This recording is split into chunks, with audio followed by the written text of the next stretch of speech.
نحمده ونصلي على رسوله الكريم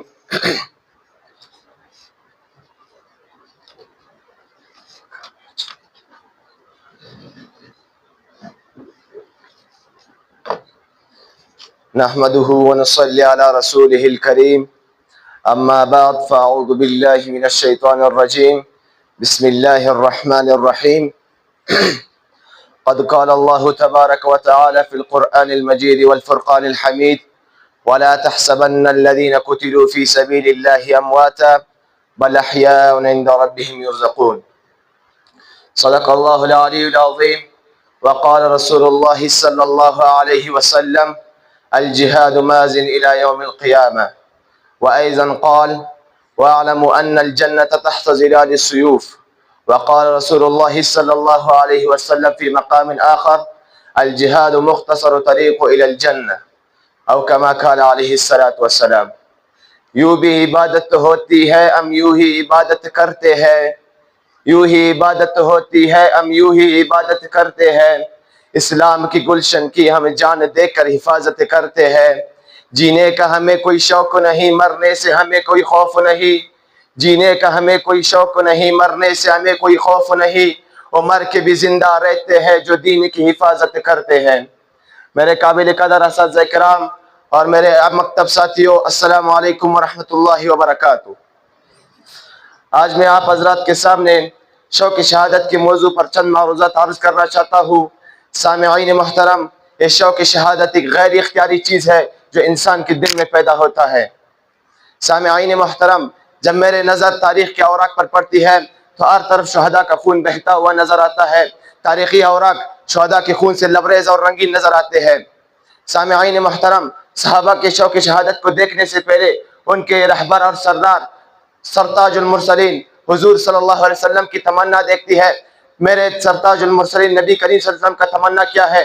میرے مدنی آقا تڑپ کے فرماتے ہیں لَوَدِدْتُ أَنِّي أُقْتَلُ فِي سَبِيلِ اللَّهِ ثُمَّ أُحْيَا ثُمَّ أُقْتَلْ ثُمَّ أُحْيَا ثُمَّ أُقْتَلْ ثُمَّ أُحْيَا، کہ میرے تو چاہتے ہیں کہ میں اللہ کے راستے میں شہید کیا جاؤ، پھر زندہ کیا جاؤ، پھر شہید کیا جاؤ، پھر زندہ کیا جاؤ۔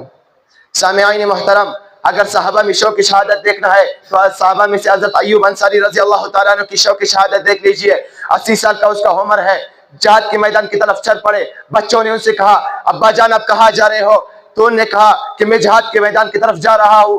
تو بچوں نے سے کہا آپ کا وقت تو ختم ہو گیا ہے، آپ بوڑھے ہو گئے ہو۔ تو اس نے کہا کہ میرا چاہت تو یہ ہے کہ میں اللہ کے راستے میں شہید کیا جاؤ اور میرا میت بھی اللہ کے راستے میں چلایا جائے۔ اس کو کہتے ہیں شوق شہادت۔ سامعین محترم، صحابہ میں شوق شہادت کی تڑپ تھی۔ اگر صحابہ میں شوق شہادت کی تڑپ نہ ہوتی تو بدر میں 14 صحابہ شہید نہ ہوتے۔ اگر صحابہ میں شوق شہادت کی تڑپ نہ ہوتی تو احد میں 70 صحابہ شہید نہ ہوتے۔ اگر صحابہ میں شوق شہادت کی تڑپ نہ ہوتی تو بئر معونہ میں 67 صحابہ شہید نہ ہوتے۔ اگر صحابہ میں شوق شہادت کی تڑپ نہ ہوتی تو صدیق اکبر رضی اللہ تعالیٰ عنہ کے زمانے میں 28,000 صحابہ شہید نہ ہوتے۔ اگر صحابہ میں شوق شہادت کی تڑپ نہ ہوتی تو حضرت عمر فاروق رضی اللہ تعالیٰ عنہ کے زمانے میں 16,000 صحابہ شہید نہ ہوتے۔ اگر صحابہ میں شوق شہادت نہ ہوتے تو عثمان غنی رضی اللہ تعالیٰ عنہ کے زمانے میں 14,000 صحابہ شہید نہ ہوتے۔ ارے تمہیں تو یہ کہتا ہوں کہ اگر صحابہ میں شوق شہادت نہ ہوتے تو اپنے گھروں میں بیٹھ کر اپنے بیوی بچوں میں لیٹ جاتے۔ لیکن سن لو، انہوں نے نبی کریم صلی اللہ علیہ وسلم کا جب کلمہ سنا تو انہوں نے گھروں میں بیٹھنا پسند نہیں کیا بلکہ میدان کارزار میں تلواروں کا سایہ میں آنا پسند کیا۔ ارے یہ تو صحابہ ہے جو نبی کے آبرو کی خاطر، اللہ کی دین کی عظمت کی خاطر، اللہ کی دین کو پوری دنیا میں پھیلانے کی خاطر اپنے اولاد کو یتیم کر دیا، اپنے بیوی کو بیوہ کر دیا، اپنے وطن سے بے وطن ہو گئے، اپنے گھر سے بے گھر ہو گئے۔ سامعین محترم، اگر آپ کو شوق شہادت دیکھنا ہے تو صحابہ میں سے عمر فاروق رضی اللہ تعالیٰ عنہ کی شوق شہادت دیکھ لیجئے۔ وہ ہمیشہ دعا کرتے تھے اللہم ارزقنی الشہادۃ فی سبیلک واجعل موتی فی بلد رسولک، کہ اللہ مجھے شہادت کا موت نصیب کر دے اور میرا موت اپنے حضور صلی اللہ علیہ وسلم کے شہر میں کر دے۔ سامعین محترم، اگر صحابہ میں شوق شہادت دیکھنا ہے تو عبداللہ بن جحش رضی اللہ تعالیٰ عنہ کی شوق شہادت دیکھ لیجئے۔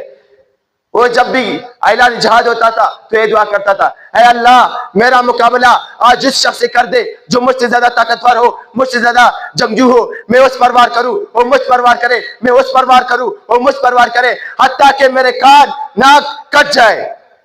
قیامت کے دن جب میں اٹھ جاؤں تو آپ مجھ سے کہیں اے عبداللہ آپ نے کہا نہ کہاں کٹوائے، تو میں آپ سے کہوں کہ میں آپ کے راستے میں کٹوائے، تو آپ کے صدقتے عبداللہ۔ سامعین محترم، اگر آپ کو شوق شہادت دیکھنا ہے تو صحابہ میں سے حام بن ملحان کے شوق شہادت دیکھ لیجئے۔ جب کفار کے تین ان کے سینے میں پیوست ہو گئے تو شہادت کی جام شہادت نوش فرماتے ہوئے کہا فزت ورب الکعبہ، فزت ورب الکعبہ، کہ اللہ کی قسم میں کامیاب ہو گیا، اللہ کی قسم میں کامیاب ہو گیا۔ بس میں اپنے تقریر کو ایک شعر پر ختم کرنا چاہتا ہوں۔ یہ بات آیا ہے دنیا پر ہم پھول بھی ہے تلوار بھی ہے، یہ بات آیا ہے دنیا پر ہم پھول بھی ہے تلوار بھی ہے، یا بزم جہاں مہکائیں گے یا خون میں نہا کر دم لیں گے۔ وما علینا الا البلاغ المبین۔